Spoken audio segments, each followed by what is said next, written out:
dear students, I welcome you all in this part of my video. मैं रश्मि जैन आपकी economics teacher. Video के इस part में हम देखेंगे क्लास 10th के चैप्टर 3 मुद्रा और साख का पार्ट 3 जो कि लास्ट पार्ट है।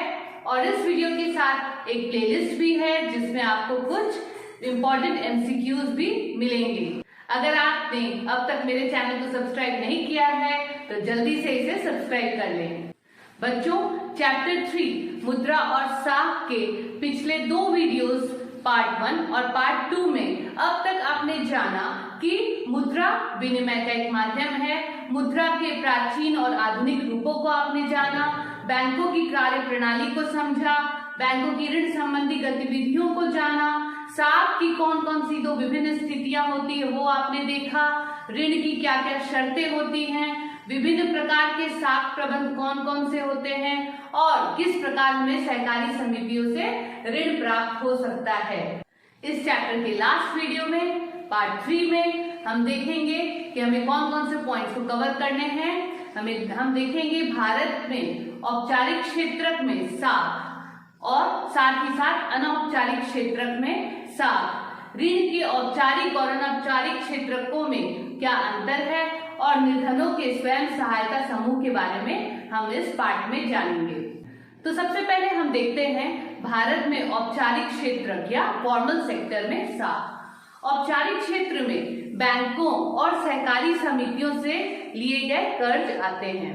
भारतीय रिजर्व बैंक ऋण के औपचारिक स्रोतों की कार्यप्रणाली पर हमेशा नजर रखता है। RBI नजर रखता है कि बैंक वास्तव में नकद शेष बनाए हुए हैं। जैसा कि हमने पिछले वीडियो में देखा था कि बैंक को हमेशा अपनी कुल जमा का 15% नकद के रूप में हमेशा बैंक में रखना है। RBI इस बात पर भी नजर रखता है कि बैंक केवल लाभ अर्जित करने वाले व्यवसायियों और व्यापारियों को ही ऋण मुहैया नहीं करा रहे, बल्कि वे छोटे किसानों, छोटे उद्योगों, छोटे कर्जदारों इत्यादि को भी ऋण दे रहे हैं। समय समय पर बैंकों द्वारा RBI को यह जानकारी भी देनी पड़ती है कि वह कितना और किनको ऋण दे रहे हैं और उनकी ब्याज की दर क्या है। अब हम देखते हैं भारत के अनौपचारिक क्षेत्र या इनफॉर्मल सेक्टर में साख। अनौपचारिक उधारदाता में साहूकार, व्यापारी, मालिक, रिश्तेदार, दोस्त इत्यादि आते हैं। अनौपचारिक क्षेत्र में ऋणदाताओं की गतिविधियों की देखरेख करने वाली कोई संस्था नहीं होती है।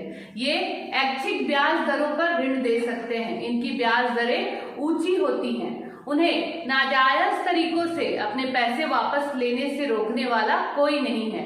औपचारिक ऋणदाताओं की तुलना में अनौपचारिक क्षेत्र के ज्यादातर ऋणदाता कहीं अधिक ब्याज वसूल करते हैं, इसीलिए अनौपचारिक ऋणदाता कर्जदाता को अधिक महंगा पड़ता है। तो बच्चों, अब इस स्लाइड में हम वर्ष 2012 में भारत में 1000 ग्रामीण परिवारों के साख के कौन कौन से स्रोत रहे हैं वो हम देखते हैं और कितने प्रतिशत रहे हैं। तो इस पाई चार्ट के द्वारा हम देखते हैं कि सरकारी स्रोतों से 1% ऋण लिया गया है, सहकारी समितियां या बैंक आदि से 25% लोगों ने ऋण लिया है, व्यावसायिक बैंकों से 25% लोगों ने ऋण लिया है और अन्य औपचारिक स्रोतों के जरिए 5% ऋण लिया गया है। वहीं हम देखते हैं कि अनौपचारिक स्रोतों से 2% ऋण लिया गया है, रिश्तेदारों एवं मित्रों से 8% ऋण लिया गया है और साहूकारों से 33% ऋण जो सबसे ज्यादा है, जबकि जमींदारों के द्वारा 1% ऋण दिया गया है। ये क्या है? ये हमने देखा कि वर्ष 2012 में भारत में 1000 ग्रामीण परिवारों के साख के कौन से स्रोत रहे हैं। अब हम देखते हैं कि ऋण के औपचारिक और अनौपचारिक स्रोतों में क्या अंतर है। तो सबसे पहले हम औपचारिक स्रोत में देखते हैं कि जितने भी औपचारिक स्रोत होते हैं वे सरकार द्वारा रजिस्टर्ड या पंजीकृत होते हैं, जैसे बैंक और सहकारी समितियां। वहीं अनौपचारिक स्रोत है, ये सरकार द्वारा पंजीकृत नहीं होते हैं। इनके उदाहरण है साहूकार, व्यापारी, रिश्तेदार इत्यादि।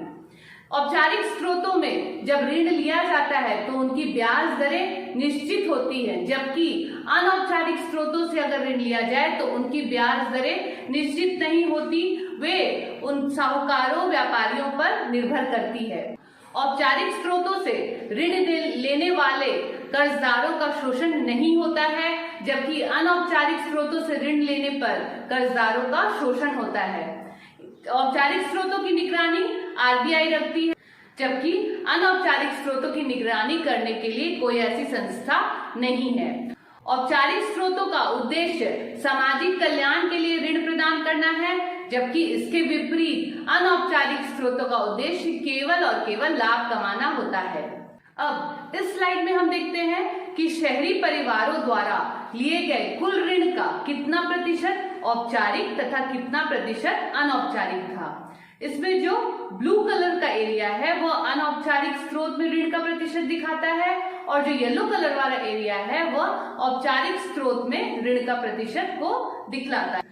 आप देख सकते हैं इस पाई चार्ट के द्वारा कि शहरी क्षेत्रों के निर्धन परिवारों की कर्जों की 85% जरूरतें अनौपचारिक स्रोतों से पूरी होती है। इसकी तुलना में आप शहरी इलाकों के अमीर परिवारों से कीजिए तो क्या देखते हैं आप कि उनका केवल 10% कर्ज अनौपचारिक स्रोतों से है, जबकि 90% कर्ज वे औपचारिक स्रोतों से लेते हैं। तो इस प्रकार हम देखते हैं कि अमीर परिवार औपचारिक ऋणदाताओं से सस्ता ऋण ले रहे हैं, जबकि गरीब परिवारों को कर्ज के लिए बहुत सारा पैसा देना पड़ता है।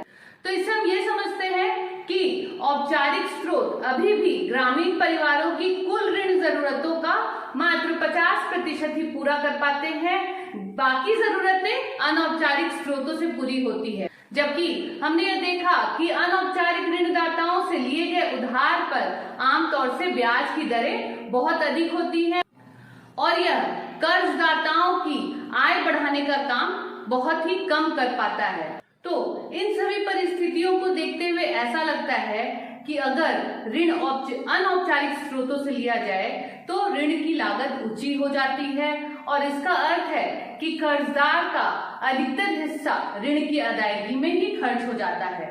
इसलिए कर्जदारों के पास अपने लिए बहुत कम आय बचती है।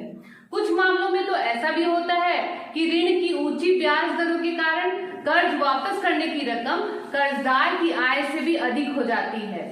इसके कारण ऋण का बोझ बढ़ जाता है और व्यक्ति ऋण जाल में फंस जाता है। ऐसा भी संभव है कि जो लोग कर्ज लेकर अपना उद्यम शुरू करना चाहते हैं, अपना कोई कारोबार शुरू करना चाहते हैं, वे ऋण की अधिक लागत को देखकर पीछे हट जाते हैं। तो इन सभी परिस्थितियों को देखते हुए यह निष्कर्ष निकाला जा सकता है कि बैंक को सहकारी समितियों को ज्यादा से ज्यादा कर्ज देना चाहिए, क्योंकि इनके जरिए लोगों की आय बढ़ सकती है। बहुत से लोग अपने विभिन्न जरूरतों के लिए सस्ता कर्ज ले सकेंगे। वे फसल उगा सकते हैं, कोई छोटा मोटा कारोबार कर सकते हैं, छोटे उद्योग आदि लगा सकते हैं। सस्ता और सामर्थ्य के अनुकूल कर्ज देश के विकास के लिए अति आवश्यक है। तो बच्चों, हमने ऋण के औपचारिक और अनौपचारिक क्षेत्रकों के बारे में जाना। अब हम देखते हैं निर्धनों के स्वयं सहायता समूह क्या होते हैं। तो ग्रामीण क्षेत्रों में गरीब, विशेषकर महिलाएं, छोटी छोटी स्वयं सहायता समूह को संगठित करती हैं और अपनी बचत पूंजी को एकत्रित करती हैं। इस समूह में करीब 15 से 20 सदस्य होते हैं। इन सदस्यों के बचत प्रति व्यक्ति 25 से लेकर 1000 या उससे अधिक हो सकती है। इस स्वयं सहायता समूह के सदस्य अपनी जरूरतों को पूरा करने के लिए छोटे मोटे कर्ज समूह से ही ले सकते हैं। ये जो समूह होते हैं वो इन कर्जों पर ब्याज लेते हैं, लेकिन यह ब्याज साहूकार द्वारा लिए गए ब्याज से बहुत कम होता है। अगर यह 15 से 20 सदस्यों का समूह नियमित रूप से बचत करता है तो 1 या 2 वर्षों के बाद यह बैंक से ऋण लेने के योग्य हो जाता है। यह ऋण समूह के नाम पर दिया जाता है और उसका मकसद सदस्यों के लिए स्वरोजगार के अवसरों का सृजन करना होता है।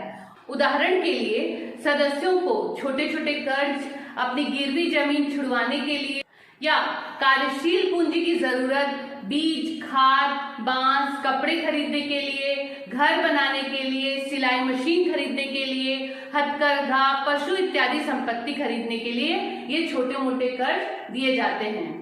तो इस प्रकार हम देखते हैं कि स्वयं सहायता समूह के द्वारा जो जरूरतमंद लोग होते हैं उनको समय अनुसार विभिन्न प्रकार की आवश्यकताओं के लिए एक उचित ब्याज दर पर ऋण मिल जाता है।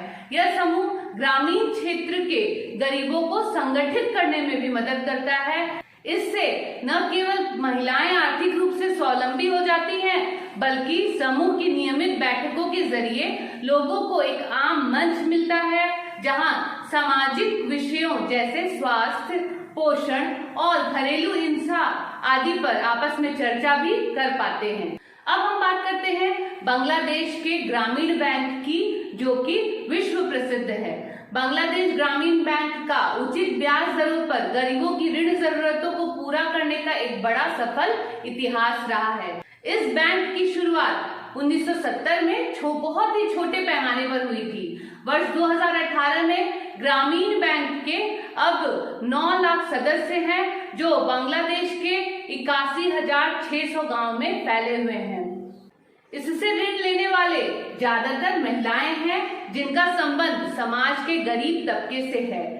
बांग्लादेश के ग्रामीण बैंक के कर्जदारों ने दिखा दिया है कि न केवल गरीब महिलाएं भरोसेमंद कर्जदार हैं, बल्कि विभिन्न तरह की छोटी आय वाली गतिविधियों को सफलतापूर्वक करने और चला सकने में सक्षम भी हैं। तो बच्चों, अब इस चैप्टर का अंत मैं कथन के साथ करती हूँ, जो कि बांग्लादेश के ग्रामीण बैंक के संस्थापक प्रोफेसर मोहम्मद यूनुस के द्वारा कहा गया है, और उन्होंने 2006 में उन्हें शांति के लिए नोबेल पुरस्कार से सम्मानित भी किया गया है।